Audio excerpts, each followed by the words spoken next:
it's missing some people. So the people that are there may have to be their representatives. What we're going to do is I'm going to ask, shush, okay. I'm going to ask each group to explain one or two critical points that they discovered in their discussions.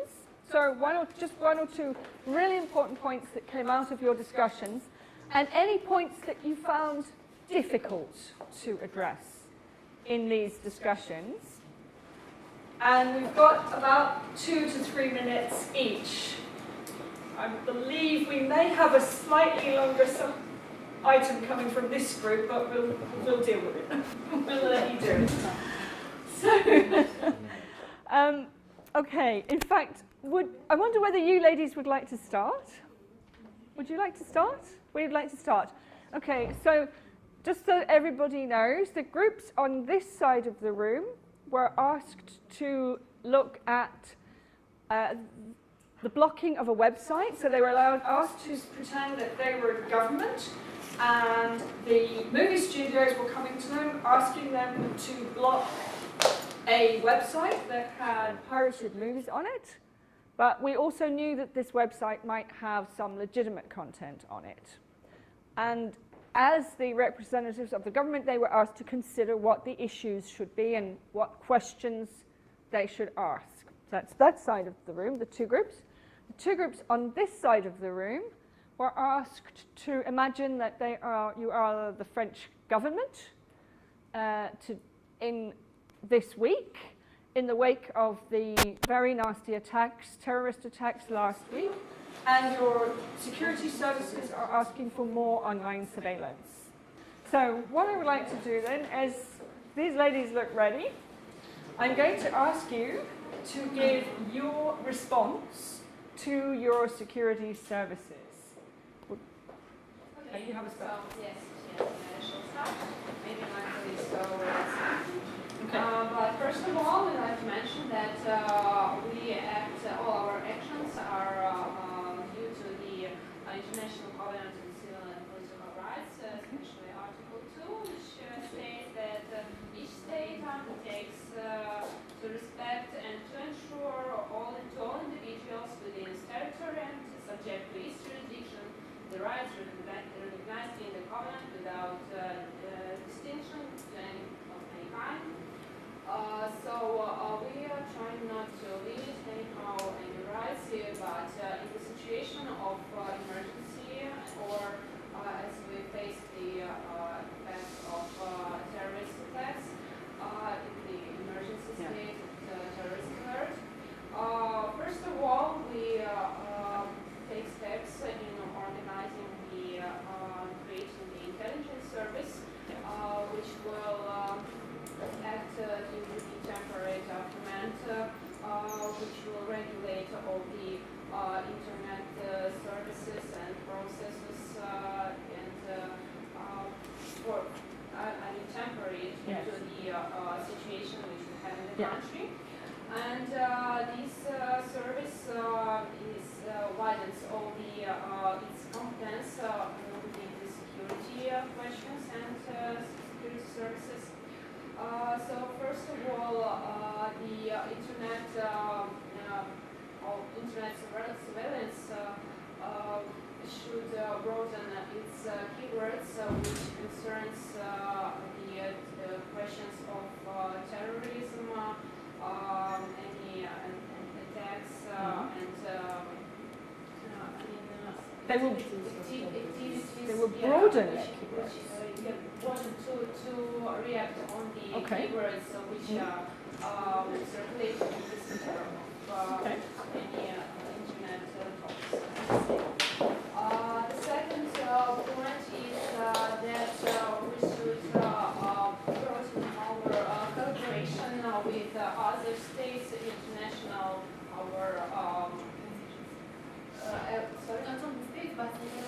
international organizations, international states, and this which cooperate our activities in the sphere of Yep. to terrorism. Besides, we cooperate with our internal mass media to react on the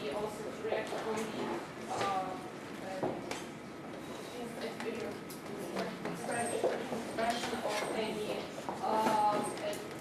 terrorism or emergency. So you are broadening the surveillance, Yes, and yes. you are broadening the censorship. Yes, we are Okay. broadening, and Interesting. we use mass media at the same time Yes. as the means of surveillance, and at the same time as the organ which will help us inform the citizens. And besides, we try to cooperate with the mobile operators to immediate information, informing the citizens about different different threats. Yes. At the same time, the balance between human rights and surveillance should be kept, and this is the minimal activities we provide, but at the same time we have such a great threat as terrorism, so it's quite difficult to see this balance, because these threats we're facing are much more important than maybe somehow we try to eliminate the human rights and the freedoms of some. But in such situation, as I should repeat, that in such situation we really should maybe somehow shorten these freedoms. Sure. Okay. So this is your response then, your group response. Okay. Shall we go to the second group then that was also asked about the Paris attacks, and what was your response then as the French government? The French government, okay. Yeah. On behalf of French government, we would like to mention that terror attacks could be called in a state of emergency. Yeah. So in such cases, all human rights rules should sometimes are subject to limits and are subject to restrictions, and it is very difficult to preserve this balance between human rights and the restrictions on them. And thus we think that aiming to preserve the state of security in the state, our government should, at the reasonable request of special services, as the security service, or Minister of Internal Affairs, prosecutors, any claims and requests. So, on the basis of reasonable request, we will give them right to do the surveillance and to the access to personal data and information in order to preserve our society from terror attacks and or other dangerous cases in the state. Okay. Now, did either of you groups think about the stuff we were talking about this morning then? So, what was the legitimate aim of your policy is then to counter to this? protect the society from from attacks and from other Okay. kinds of dangers. But you actually mentioned what could be called reasonable suspicion. So you said they should ask for it when they suspect somebody. Yeah. Yes. Yes. Okay, so this is part of your balancing act, is to say it's not everything and everybody, but it's like when we suspect somebody, yes, in we case of emergency, ask. but for such cases, practically every state has at least either law or Yeah. any regulation Yes. saying that in case of emergency, Yes. we should respect human rights, except as situations provided Yeah. such cases. Yes, absolutely. So the terrorism can be, or countering terrorism can be the reason for the restriction, but the Yeah. question is where do you put the Besides, balance? This is mentioned in the Where do you- European Convention on Human Rights. Yes, it is, Article yes. 8. Oh yes, So yes. that states such cases and such It made it. But it also is required to balance it. So it's like not everything for everybody. It's then, and this is the question I'm trying to get you to think about. So when you said, yes, there is reasonable suspicion, that means you think someone is possibly a terrorist or in contact with terrorists, and you have some suspicion there. So you can then ask for the data, but they wouldn't ask it for you or I, who are completely innocent. So we have this boundary around the restriction. And this is where I'm trying to get you to think about as well. Did you, either of you groups, think about the protections, the safeguards that you would need for these measures? So about putting in an extra parliamentary control, for example, or asking the courts to do these orders. Did either of you groups think about that? This depends on the form of the state, because Yeah. In some states, I will repeat, in case of emergency, Yeah. Parliament may be limited in its action, and President, for example, in the presidential republic, President gains in such situations more any powers. Well, it wouldn't have. I was going to say it wouldn't This happen in Britain. subject You was have to have, This yeah. subject was discussed Discussed, yeah. last year, for example, when Ukraine. Yeah. Now we know that Ukraine balances on rather Yeah. fragile age, Yeah. I would say, and there were discussions on states of emergency, Yeah. possible state of emergency in Ukraine, and on authority that the government and the president would gain or would not Yeah. gain. So these. Okay. So you've had these discussions in Ukraine, is what you're saying? Okay. Because I'm thinking what would happen, for example, in Britain is there is a special committee which the Prime Minister chairs, and that committee will meet, and then it will take certain decisions, but it will also have to abide by a set of rules and laws. So in terms of what it can ask the security services to do. So there are safeguards against innocent people being caught up in this. So we want them to go after the terrorists, and that's okay, but we don't want everybody's privacy to be compromised, and it's where you put in that's where you put in those safeguards. So did you think at all about that in this group? How to balance this requirement? You talked about quite broad filtering measures, for example. Now, what if those filters also caught up you and I talking about the law and terrorism, for example? They could do. If you just had terrorism as a keyword, then actually none of us could even discuss terrorism law without being caught up by the security services.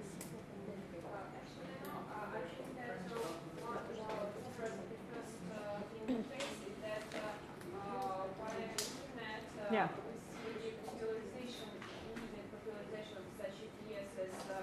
Yeah. As fear, as threats, future threats, and maybe somehow first we should react on this sphere of being oriented on citizens.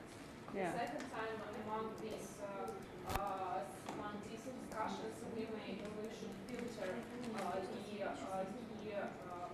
the key sources which popularize these Yeah. ideas, and these may be the people who support Yeah. these Yeah, but you have to set your filters very precisely so that you use the word. Yeah. Yeah. Yeah. But yeah, that's what I mean. If you broaden them, then you catch more people. But if you are very precise, yeah. Yeah. Yeah. Yeah. Okay. I mean, I think we could probably debate this a lot more, but let's, as you can see, this is not an easy subject, but it's quite a complex one. But it's okay. But at least we've started to think about it. Let's go on to the copyright people then. And shall we have this group go next? So your problem was you're being asked to block a copyright law. Yes, please. So we are the government of Yes. Ukraine, and we are asked to block the site which is situated not in Ukraine. Yes. What is the name of the site? The Pirate Bay. Pirate Bay. Yes. So we are asked to block this site, and what questions should we ask to ourselves? Yeah. Why should we do this? The first question is, what is the legitimate aim to block the content of this site? So we should find the interest for what we are doing, the government of Ukraine interfering in the site of another country. Absolutely. So we go and find what is the legitimate aim. So this is maybe the intellectual property of other entertainment companies for protection of the private life of other persons, which content is published on this site. The next question will be what will be the harm done to this site if we block it? And the third question is it necessary in the democratic society to do that? Of course, we have to find out if this content is published legally on this site, and if the owners of this content have given their permission that this content is published on this site.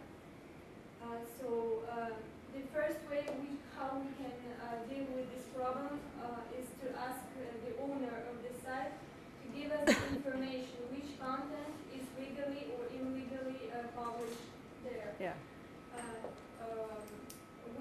We should firstly identify which content is legally. Yeah. Because if we don't identify this issue, we can break the Article 10 of the Convention, because we can breach the freedom of expression of persons who wanted their intellectual property to be published there. Yeah. So if the owner of this site won't give us this information, I think the only way is to go to the court, which will decide what shall we do, which content should be deleted or blocked. Yeah. I think that's the way. I think I agree with you. I definitely that last point about the going to the court to get the court order before content or before websites are blocked is a very, very important principle, because, and as you have rightly said, we don't always know what material is on the site and what is legal or not. But actually I was preempting, because I should ask our second group to give your opinion here. And who is your spokesperson? Yes. A little unexpected. Yes, like as a government of the country, not exactly Ukraine. First, we have to do, if we decided to block, if we see such opportunity, such necessity to block the site, we ask the expertise. Yes. Expert. They have to give some solution if it's necessary to block, if it will be legal to block the site, or it can be struggle against content, or it's possible or not. Yeah. If experts say yes, we agree it's necessary to block, there is a legal reason to block it, we go to the court. Yeah. And the second way, second tendency, we would like to ask to make order for metadata, and we think now about some new law to receive penalty from the applicants with content. Right. From each applicant of this content. Right. Like it make it with Louis Vuitton, for example, in France. Not so, it will be they in two rights. First, to the owner of the site, to the people who publish this information. And second, it's not against. It will be some penalty from the people who use this pirates information. And third way, it's very good our budget, we think, and we can use this money to develop security of information in our country. Very interesting. Okay, so both of you actually thought about going to the court. So that is great. You go to the court to determine the legality. I thought you actually had an expert first, and then you went to the court. Yes, I forgot only one. Yeah. Okay. Sorry. One moment. Yes. First step. Yeah. Why we decided to block?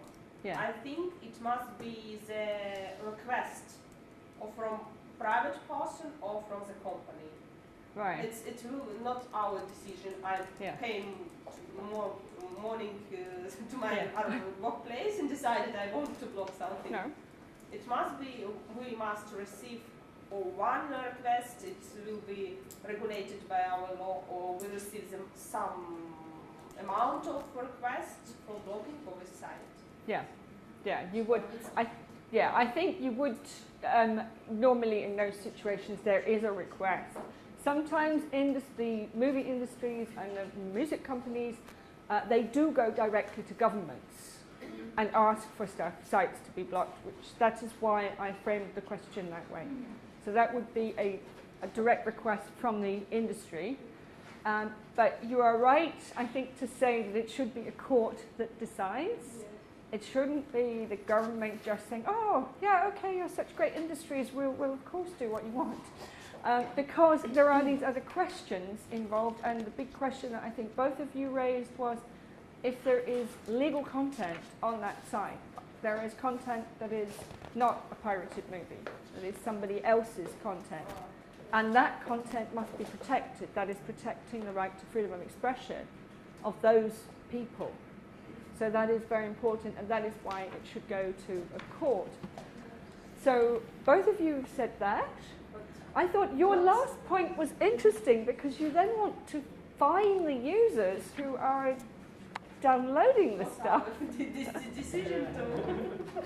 This is much more. This is very controversial, and it's also controversial. How do you do it? How do you find those users? And that's because of those technical reasons. It becomes very technical. How do you know who they are? Did you write that? We discussed it. Yeah. It's not easy, but one of our members, she thought it's possible to make cheats. It's possible to make an order to receive the metadates, the IP address. Yeah. So it's, of course, it's like in criminal law. It's not possible to find each person, but really it's not necessary. Yeah. To people afraid, it's necessary to find some of them. It maybe will be enough. Okay. So. And I like, in a way, the idea of, you said to find them and then use the money to do something good. Yes, of course. Like, as a government, we think always about money. About our budget is our first task. Yeah. And copyright is important, but it's not the first task. That's interesting. That's interesting. Anyway, it's a very interesting thought. But you are absolutely right. With finding the users, you have to go to court for another order because otherwise you are breaching the data protection law. And so in order to comply with data protection law, you have to get the order to ask the ISP to give you that data. That can be done. It has been done in Britain. And it can be done, but it is very controversial and it becomes very sensitive because a lot of particularly the user community tends to fight against it, and it then becomes very bad PR for the industry. So it's a different balance then. It's right. It takes you away from the legal aspect into a much more political aspect. But well done, because well done both groups, because you both worked through these very complex and difficult issues. So that's great. Okay, I think I'm going to ask you now to go back into your horseshoe, and we're going to move on to another topic.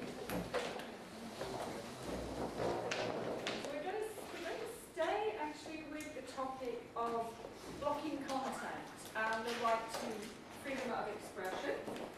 But we're going to move it on into a different area, and we're going to look at the political speech, area of political speech, which I think will be very much more critical here in Ukraine than perhaps it is in my country in the UK.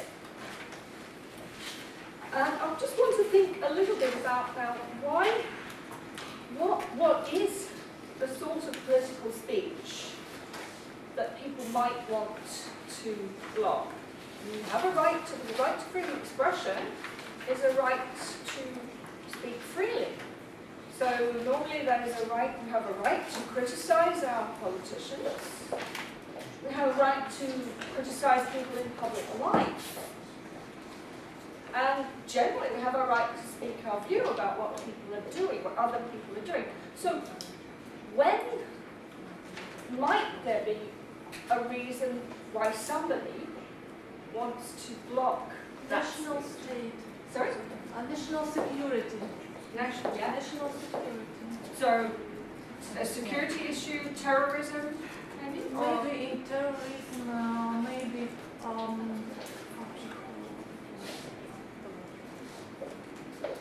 do you mean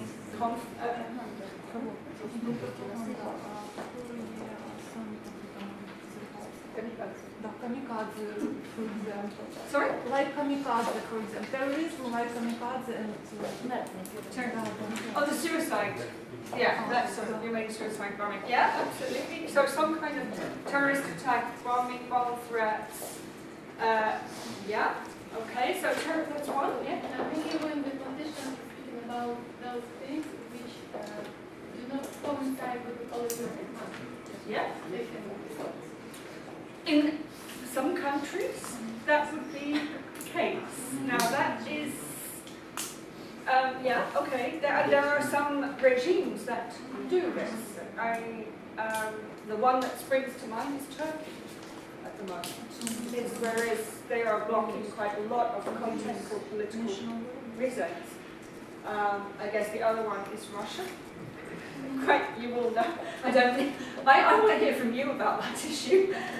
You will know more than I do, but yes, they do. So some regimes do seek to block content because it opposes their position. That wouldn't happen in Britain. You can say what you like. You can accuse David Cameron of all kinds of things. And seriously, nothing will happen to you. You know, but I know there are countries where that's not the case. Any other reasons why you might? national values. Sorry? National values. National values. Values. So you mean religious values or? Yes, the religions, for example, like in France, was with Muslim and national, really people who live in France and was born, and Muslim and their dresses. The veil, they're wearing the veil. Yeah. Okay. Yeah. They might want to. And Harassment of public morals. harassment of public. morals. How would you? What do you mean by that? Harassment of public morals. What? An example? Yeah. Maybe some harassment to kids. Oh. Okay. Oh, you mean? To some standards that Yeah. are implied in some society and Yeah. harassment to the moral of this society. Okay. That may be. Yeah. Okay. I can see where you're. It's not only yeah. religion. It No, may okay. be cultural life. It may be Okay. any aspect of life. But do you think that the government would want, or somebody would want to block the content for that reason? For that reason. So, and yours was? Hate speech. Hate speech. How do you define hate speech? This is something that give birth to some conflict yeah. on the ground of something. Between it's conflicts between between people. Hate speech is a very difficult. I find a very difficult term because it isn't just saying, well, somebody is a Muslim or whatever religion they are. It's got to be more than that. It's got to be almost like a threat and a real threat that you will do something to that person because they are a whatever religion, isn't it? It's more, it's really more about the intention to violence or implied, something really nasty implied in the statement that goes along with the religion or whatever it is that you're accusing them of. So it's quite, hate speech is quite a difficult term. But it is definitely one reason why speech can be blocked legally online, but it has to go to court. So if a court determines that it is hate speech, then it can sometimes be ordered to be blocked. Any other reasons, do you think, why political speech? Sorry? Discrimination? You think if it is discriminatory, it would be blocked? Sorry? I mean,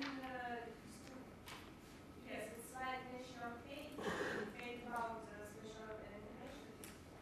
Yeah. Discriminate some rights.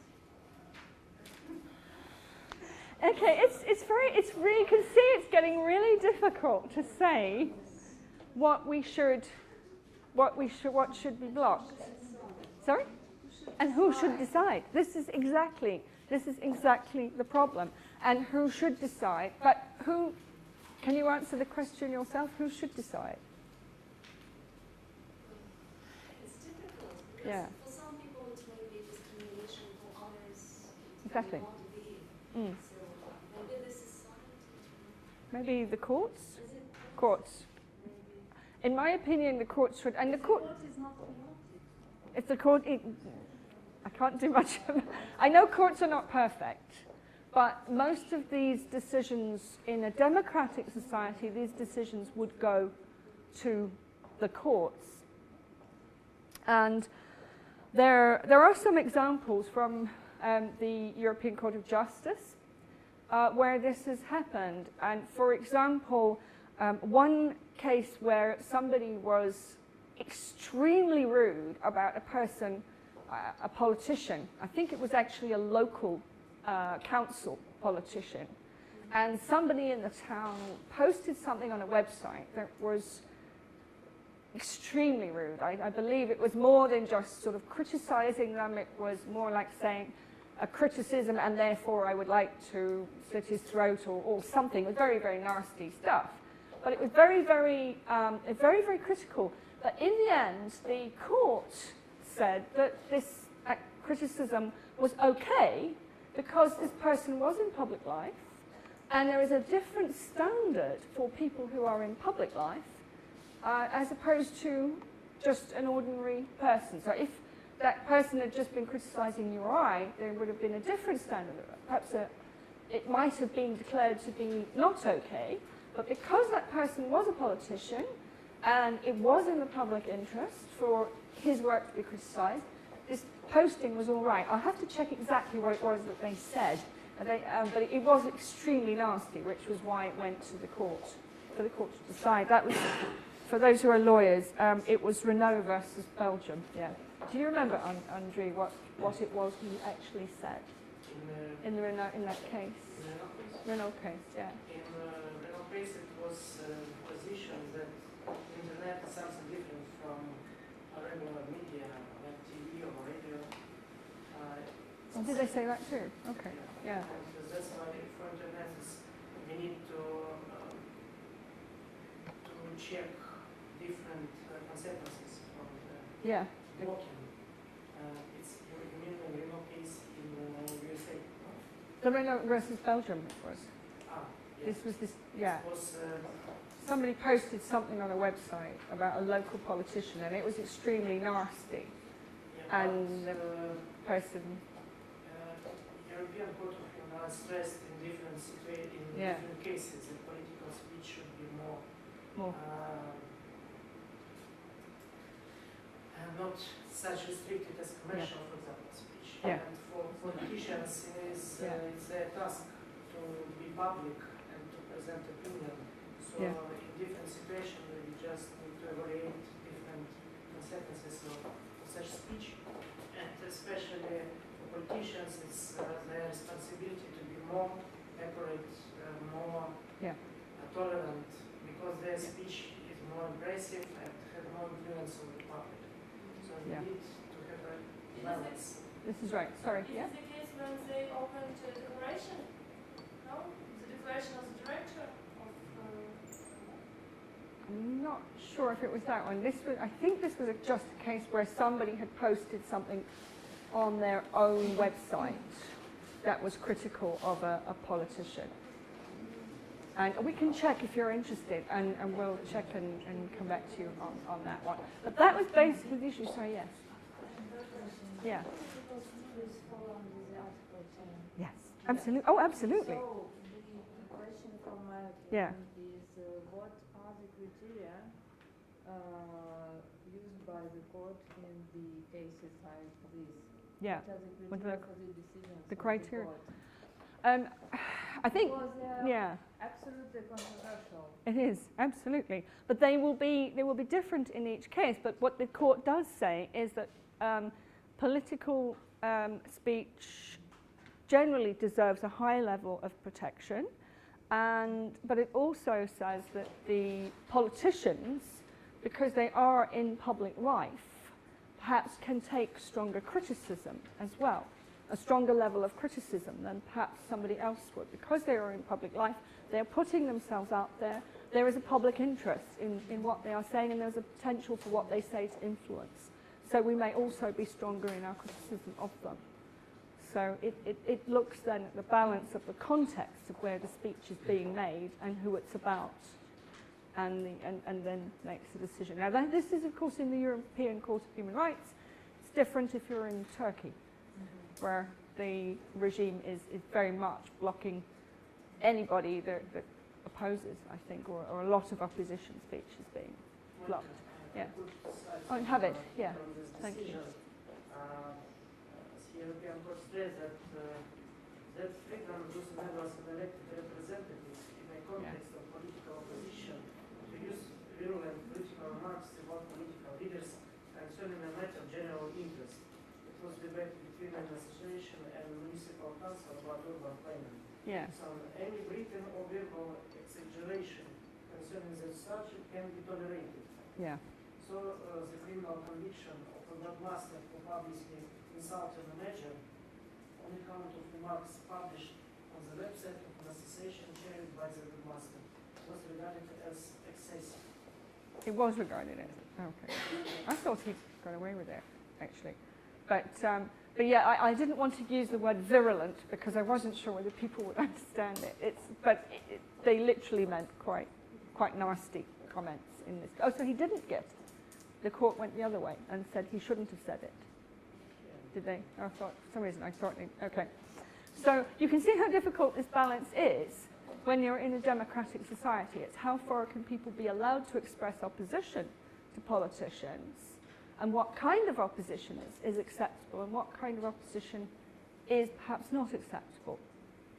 I actually want to give you another example, which is quite a different one, actually. And it's going on the subject that we've talked about with terrorism and protecting national security. And this is known in the UK, actually, as the Twitter joke trial. And what happened was, it was somebody, just an ordinary man, like any of us, was going to the airport to get a plane somewhere, and there was bad weather, there was snow, and his plane was delayed, and the airport was closed. And so he sent one tweet that said, I'm going to blow up this airport. You can imagine we could all do this, couldn't we? We go, it's bad weather, we want to get away, we've booked our holiday, or we've got to go to a family event. We get to the airport, and it's closed because of bad weather. Now, wouldn't you, any of us could have gone, damn this, I'm going to blow up this airport. But this bloke, this man, he put it on Twitter. And somehow this tweet was found by the police. And the police came and knocked on his door. And he was arrested, I think under the Terrorism Act, because he was threatening to blow up the airport. So, and it went all the way to the High Court. And eventually in the High Court, they the judge saw sense. You know, it was just a man who was just an ordinary guy who was just really annoyed and just and let his anger out. And it was meant nothing. He had absolutely no intention of blowing up the airport. And so he got off. It is actually, I think, Chalmers. His name was Paul Chalmers. If any lawyers want to look up the case, it's Chalmers versus UK, I think, or yeah. And it's known as the Twitter joke trial. And if you type the Twitter joke trial into Google, you will find the reference to this. So this is a case where this was speech that may have looked on the face of it like it was a terrorist threat, but of course it wasn't. It was nothing to do with it. And it's about looking at the context for the comment and the intention of the person. And that is really important when you're looking at protecting free speech. It's about looking at the context of it and the intention of the person who is doing the speaking. So that's one other example of it. And another one I wanted to give you, sorry, someone good question. I want to give you another example, which is, again, a different one in a different context. This time in the context of Russia, which may be more closer to Ukraine. And this is you've all heard of the band Pussy Riot? Does everybody know of this case? Yeah, everyone does. You probably know the high-profile case that they were, or two members of the band were sent to jail for performing a song in a church, a song that was apparently critical and very negative about Putin. But did you know that also a video of that same song has been filtered by the Russian censors? You may not find it surprising, but it's not so well known, I think, that actually happened, that they were subjected to internet filtering in addition to the physical sanctions. And this case went all the way to the Court of Human Rights, and the internet filtering is actually one element of that case.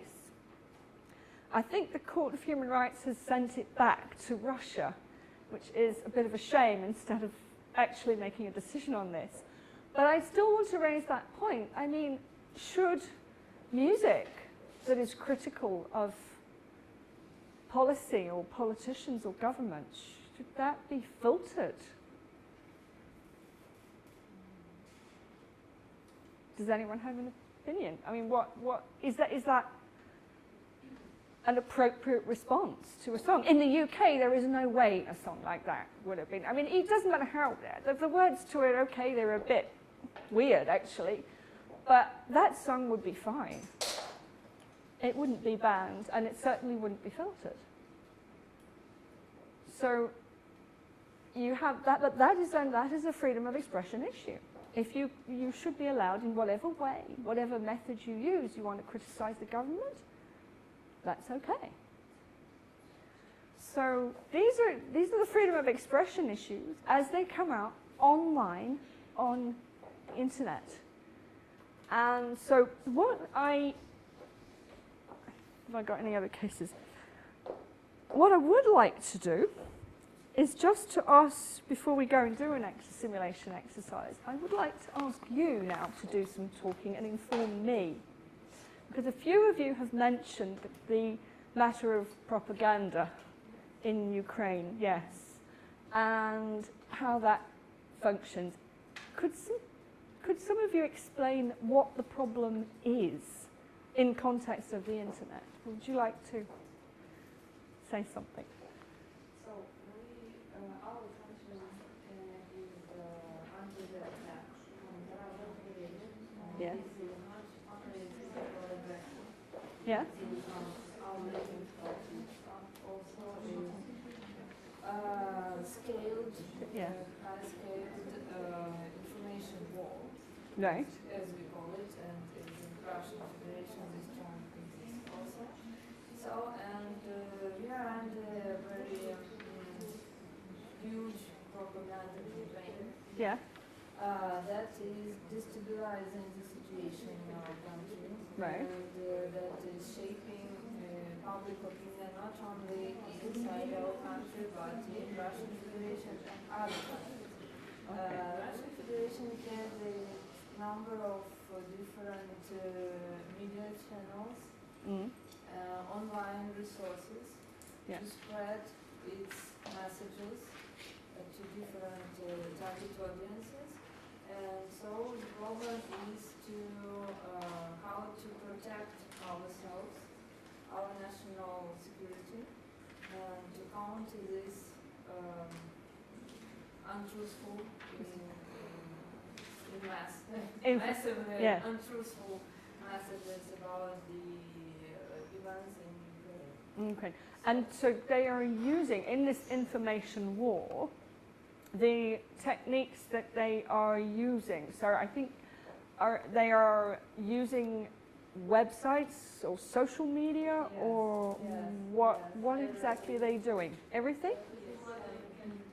Everything what they can, everything. Yeah, it can be some comments under the article and also social media, of course. Right. So comments under news articles? There are a number of Yeah. social media. That's just Like Novorossiya. Sorry? Like what? Novorossiya. What's that? New Russia. New Russia? There are Okay. New Russia. So we've got social media. And comments, yeah. Okay, and what's happening in social media? In social media, there are a lot of messages or like leaflets with pictures that discredit Euromaidan, discredit the government of Ukraine, and try to position all this movement to live better, to be European country as a fascist movement. Oh, right, okay. So, so it's kind of like little snippets of information or links in social media to that kind of information, but will discredit the Euromaidan. Okay. Yes, and Okay. there are a lot of huge amount of disinformation, absolutely. Disinformation. And it seems like the government of Russian Federation tries to create virtual reality, because the reality, true reality differs very much. From this, okay. This is okay. Social media is one, and any other you want to make a comment? Speaking about propaganda, we didn't speak a lot about it before the war between Ukraine and Russia Federation. Right. Now we're speaking a lot about it. Right. And frankly speaking, we have huge steps towards propaganda. First of all, we have a Ministry of Information nowadays. Yeah. In Ukraine here, we have broadcasting channel Ukraine Today, which didn't work a year ago. For example, we have Virtual Army. It's like a website where everybody can join and do something for our policy, information policy, in the connection with Ukraine and Russian Federation.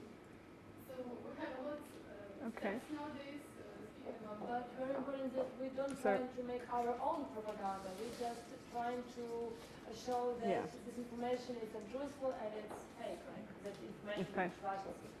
So it's like, actually, it's counter, what they call, sorry, I'm not writing this correctly, counter speech is actually what it would be called.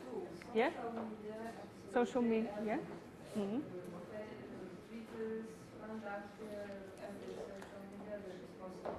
Okay. Sorry, what was that? So we know. Yeah. There are some websites Yeah. that are created by Russians. For example, Euromaidan. Right. It imitates the information about Euromaidan, but it's from Russian propaganda. It differs. It differs from our websites on these issues. Right. So what else? The comments under the articles for comments of foreign articles, foreign mass media, online media that are very strong. Online, yeah.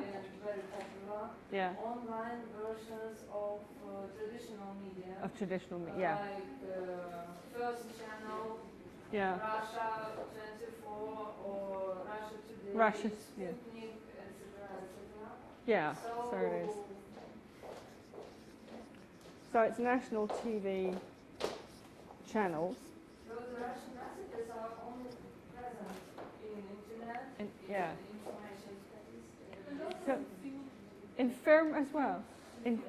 So they're actually in fiction films that are intended as fiction. No. Russian Federation create a new website, but use our names of our mass media. For Right. example, Forbes or correspondent, but they Yeah.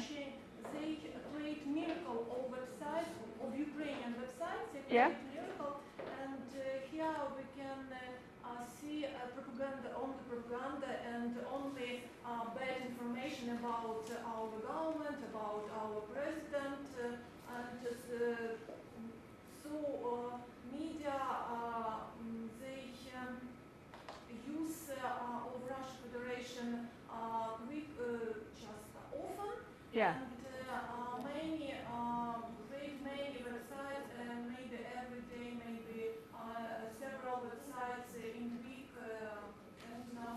Oh, right. So you mean they use the names of, they take existing Ukrainian websites Existing Ukrainian website, and they use a name of Yeah. this website and Yeah.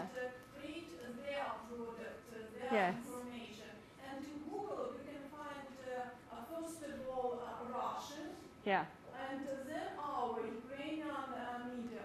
That's extremely interesting. Okay, so they use I'll call them copycat websites, because that's what they are. They've copied the website, as you say. Now, what have they done? So they will use the main bit of the domain name will be the same, but the bit after the dot will be different, I would imagine. So it'll be .ru. Dot are different dot. Yeah. After dot, different only name. They use only name. Different top-level domain, okay? So we're going back to what we learned yesterday about ICANN and the domain names. Now we're seeing how they're using domain names here in a propaganda war, okay? And the other thing I wanted to say is something we haven't talked about, but you've just mentioned. You said they come top in Google. So do you know what they're doing to get ahead of Ukraine? I don't know what they're doing, but for example, if we use Google Translate and try to Yeah. translate Kyiv Yeah. on Russian or in English, Yeah. translate Moscow. Huh? Or Now that is very weird. it was in 2014, not 15, Yeah. 14, May, April last year. Yeah. It was. Yeah, that he annexed Crimea. Yeah, okay.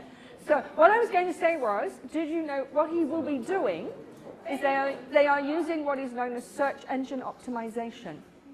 This is a common technique. It is used for commercial purposes by everybody. I use it on my own website. I use a little bit of it on my own website. Okay, every commercial company in the UK, in the EU, who wants to get their products sold online, they will use something that is called search engine optimization, which means they tailor their sites to the stuff that Google likes, that Google favors. And this is known, the technology people tend to know this, and the Russians must be doing the same stuff.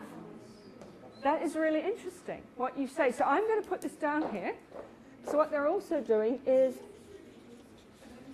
search engine optimization. Okay, so that you find the Russian stuff first. Anybody, who else you had something to say? Yes? We are talking now just about negative side of propaganda. Yeah. But it has positive side. Okay. It can be positive propaganda of national idea, Yeah. of national army. But Yeah. for negative propaganda, we Yes. are losing some part. Yeah. can be general propaganda as itself. Yes. Or some information can contain some elements of propaganda. And how to determine what is propaganda as itself and what has elements of propaganda, some criteria or something like this. And what is punishment for propaganda? Good propaganda is public affairs or public diplomacy. Yeah. Yeah, it's bad propaganda. I think you're right. Yeah. National idea is propaganda. It can't be.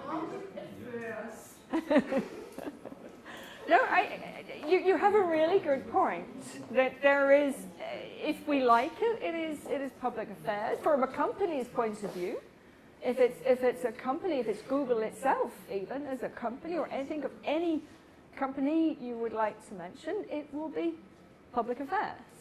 It's putting their material into public. Yeah, exactly. But if we don't like it, we say it's propaganda. Sometimes we also say it's commercial propaganda.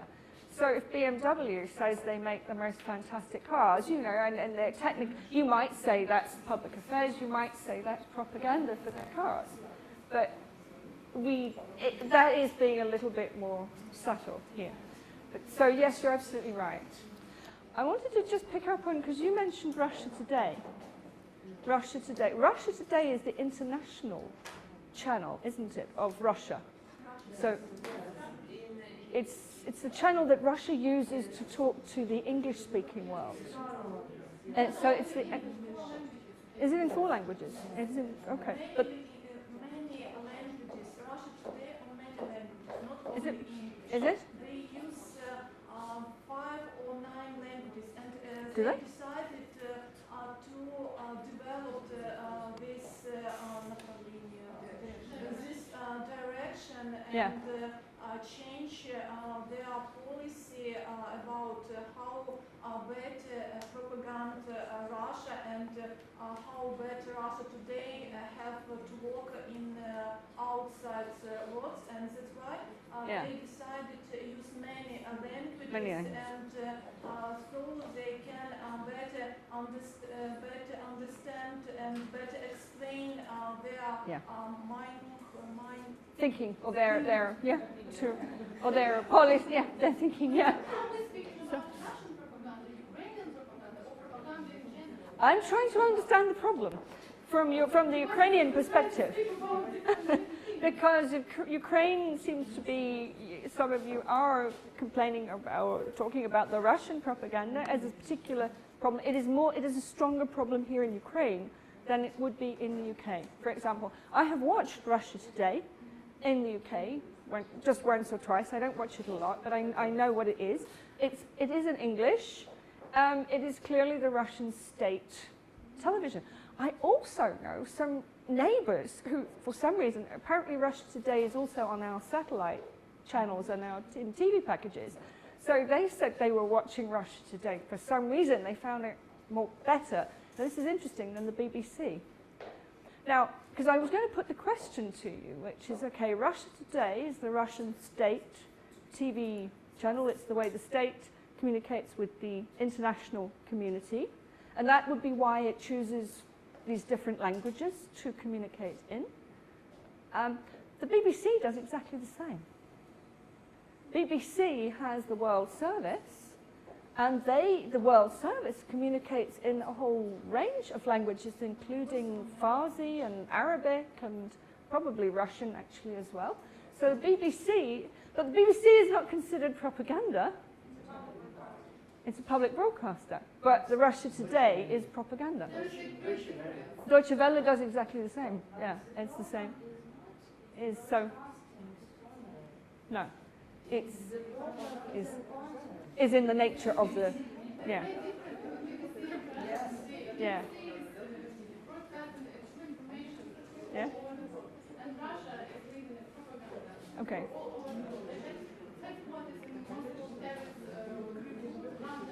Right. Yeah. Yeah. Okay. Yeah. So they are. Yeah. I see what you're getting. The difference is in the nature of the content. It's not what they are doing. But And the fact, of course, that they are doing this online now, and this is where we're coming to freedom of expression online, and where is the right to freedom of expression? And I guess if we really want to ask the difficult question, we know that all of this is coming into Ukraine on these websites and in these different ways using things like Twitter. Where is that, the right to freedom of expression in that context? Whose right to freedom? Do the Russians have a right to freedom of expression? I think that's a difficult question. I don't know. I don't quite know where it comes here. But what I want to do now is to do another simulation exercise. And that is going to be one of our topics, I think, the propaganda issue. And perhaps we will have, I think maybe we'll break into groups of 4 this time, smaller groups. And we'll have, some of you will think about the propaganda issue. And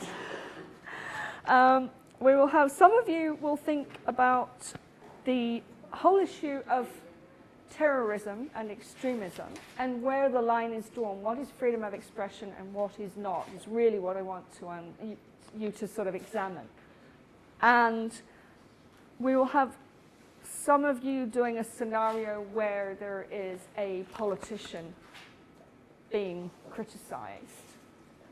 And you will again think about what is freedom of expression and what is not, what could be blocked if someone went to the court. Because we're thinking about the internet, so we are thinking about ultimately that the content would be blocked. So if someone who were to ask for content to be blocked, where is it reasonable to ask for that content to be blocked, and where is it not reasonable, and in each of those cases.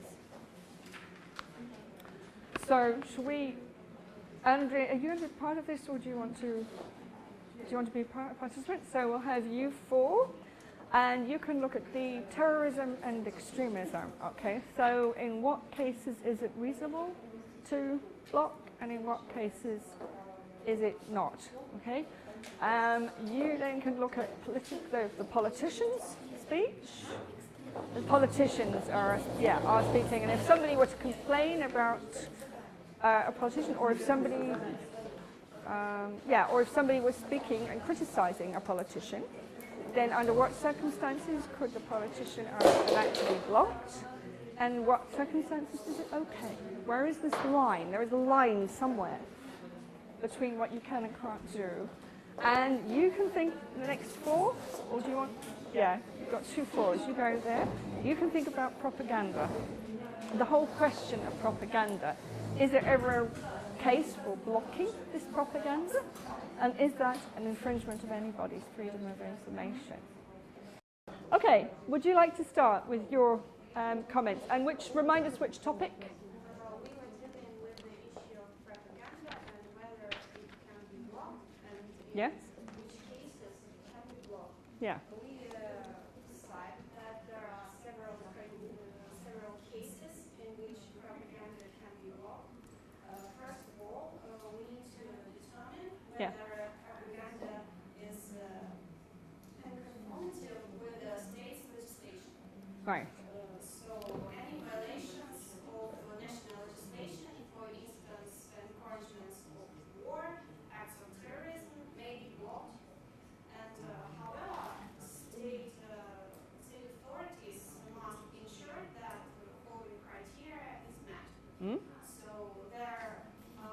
there must be reasonable scope for this blocking. Yeah. Second one is the level of harm it may cause, the propaganda may cause, must be determined too. For example, it may harm public safety. Yeah. The next one is whether the criteria of necessity for a democratic society is met. Yeah. The next one is there must be proportionality. The proportionality must be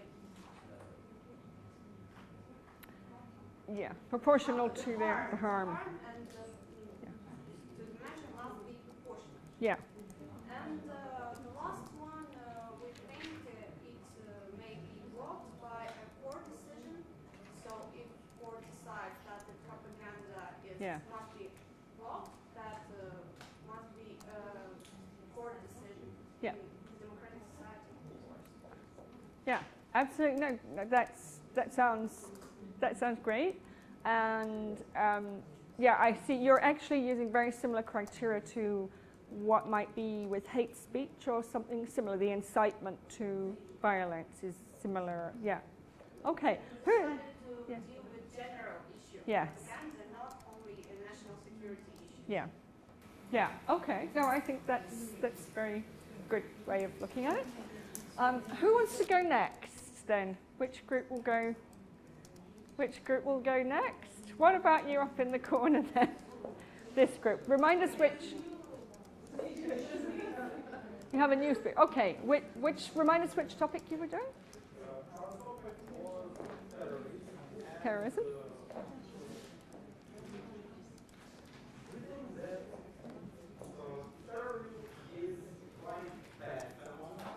Yeah. And online, yeah. Some web pages or resources about terrorism should be blocked. It's not done. Right. But it must be criteria among which some resources can be chosen as terrorism and some resources must be chosen as non-terroristic resources.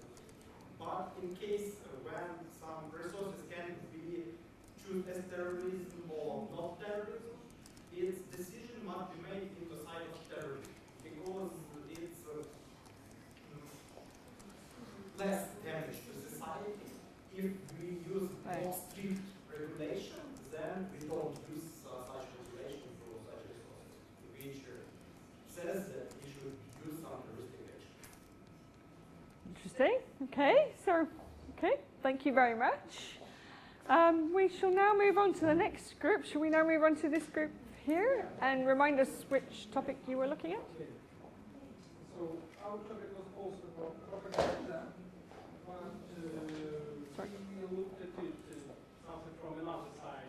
It was mainly propaganda of war, because really we have hate speech and other different things. When we are talking about propaganda, first we think about propaganda of war. Yeah. And in international law, we have this strict prohibition of propaganda of war in the Universal Declaration of Human Rights, the International Covenant on Civil and Political Rights. We have such limitation of freedom of expression and freedom of speech as prohibition of propaganda of war.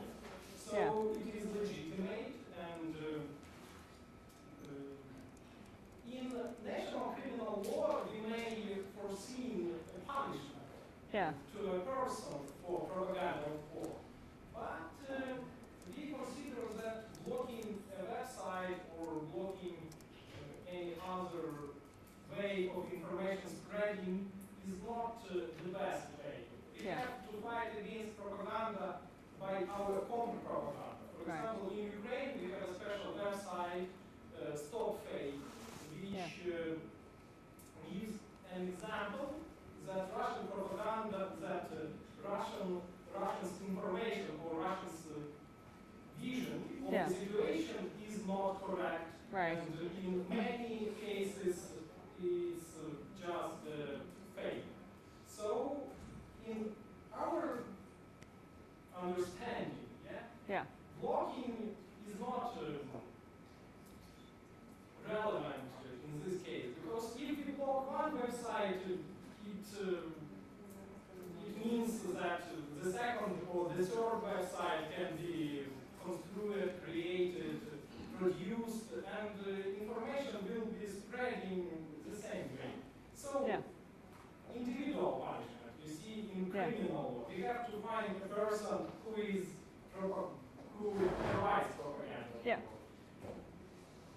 And this way we should stop propaganda, not by blocking. Maybe after individual punishment, as one part of this punishment, blocking of this person's website, or blocking a website where this person publishes this information, but only as a part. Okay, that's very interesting. So two quite different approaches to the same problem, which is also interesting in itself. Okay, our next group, please, and remind us of your topic. Our topic is entitled political speech. Yeah? And we must outline that political speech is the mean speech that seeks to contribute to the social, to public debate and to discussion about the issue which is socially important, and to discussion at the different levels, at the national level or local level. And also we need to say that the political journalists, they have high level of protection. Yes. As speech, as a political speech as well. And we need to differentiate the political speech of which they have the freedom of expression and which is not. Such cases if this political speech maintain the instances of hate speech, for example, and if it maintain incitement to violence, or if it maintains the xenophobic remarks, and if it maintains the discrimination points, racism or something else. This is not the freedom of expression. This is Yeah. And also, when we count if it political speech which is worth to be published, we must count the factors. Does it contribute to public debate positively, and if it does contribute to the public debate and discussion at different levels. And what is the main issue of political speech is also very important. Well, you've done a very thorough role on there, so looking at that's excellent. Okay, I think we have another group also doing political speech, so let's see what you have to say and whether you came up with the same or a different approach. No, we asked us to think about the criticism of the politicians. Okay. So, and our opinion that there should be kept a balance between their public and private life. First of all, because when there is a criticism of their public actions, like their officials, so this criticism is admissible in this case. But first of all, this criticism should be should come from the verified sources, because often even in the limits of propaganda, these sources are not verified, and these critics just I don't know, harm their reputation or something else. And if this criticism relates to their private life, I think that this privacy in their private life should be kept, and I don't think that it should be something like a topic of a public discussion. They are part of their private life. Okay, that's I understand where you're coming from. So you're talking about verification of the journalist sources, on the one hand, if they're going to criticize, and also not intruding on the private life of the, This admissibility is somewhere between private and public life. Somewhere there is a line between whether what they did in their private life affects their public duty, when it might be permissible, or whether if it has nothing to do with their public duty, when actually the courts will say it is not permitted.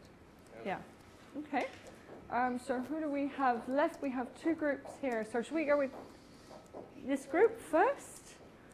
Yeah? So, the topic of our discussion was terrorism and extremism, and actually we think that propaganda of terrorism and extremism is strictly prohibited by European law and by international law, and actually it is And in national, also in national law and according to our constitution, we can stop these cases of propaganda and blocked. It is because of state security, and it is impossible to make this.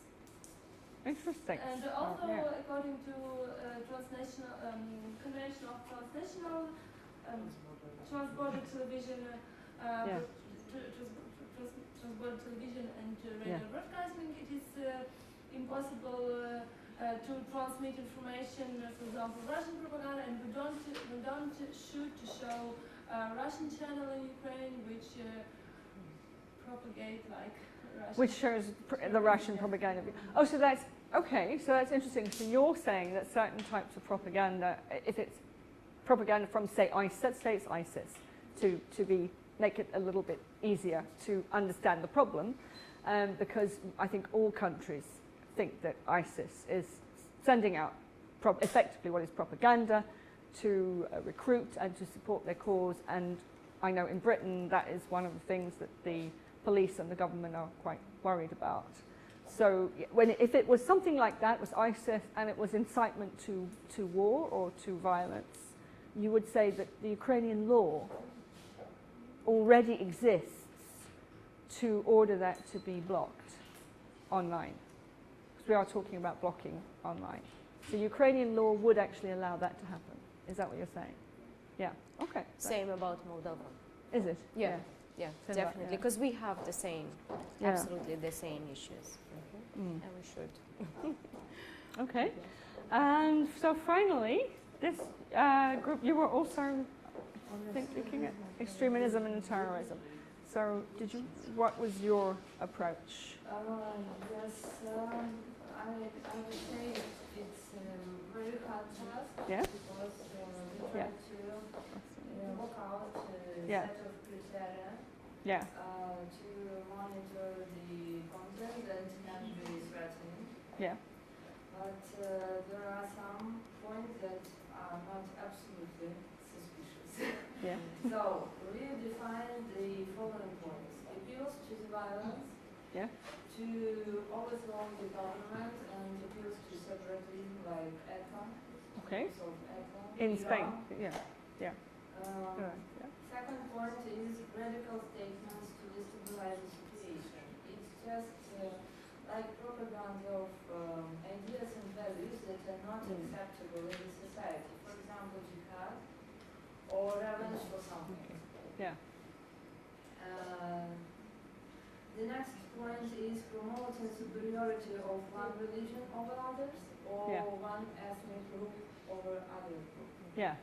So here we can observe the violation of human rights, and then the intentional humiliation of personal dignity, intimidation, like threats, blackmails, etc. Absolutely, yeah. And one last point that is not very confident is anonymity and false sources. But we can go out on this because there are different situations with this anonymity. Exactly. It isn't that straightforward when you're looking at anonymous sources. In our case, so the key point is to elaborate the filtering techniques with the words that are exactly fit to the when you know that is what ISIS definitely use, and they are quite easy to distinguish, and then you would filter. That's interesting. So we have